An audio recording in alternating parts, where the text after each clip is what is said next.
When the Chipmunks and Pretty got near Mr. Beaver's big house, they saw a long line of children and dogs waiting to get in. But what they didn't see was a sign posted on a telephone pole across the street. It showed a picture of Pretty, and it said, "Reward. If found, please contact Mr. Beavers." "What are all these kids and dogs doing here?" wondered Theodore. "Mr. Beavers must be a veterinarian," said Simon.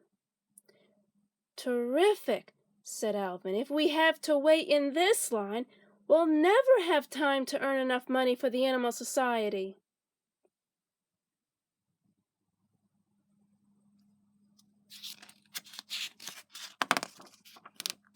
At that moment, Pretty began to tug on the leash. He pulled so hard, he dragged the Chipmunks to the head of the line.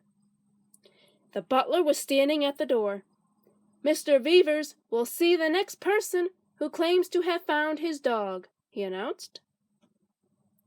When Pretty heard the butler, he began to bark. Inside the big house, Mr. Beavers sat in his library reading a book. All day he had looked at dogs, big ones, little ones, short hairs, long hairs, spotted ones, black ones, brown, white, and red ones, but none of them was his lost dog, Pretty. Just then, Mr. Beavers heard a lot of yelping and barking at the front door. "That sounds like my dog," Mr. Beavers said excitedly, and he gave a special whistle.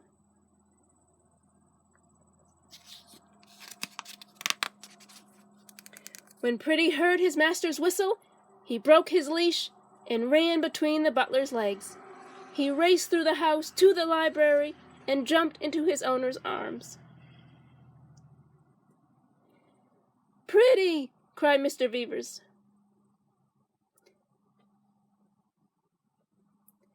"You're back!" Pretty gave Mr. Beavers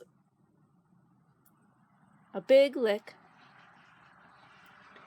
The Chipmunks followed Pretty into the library.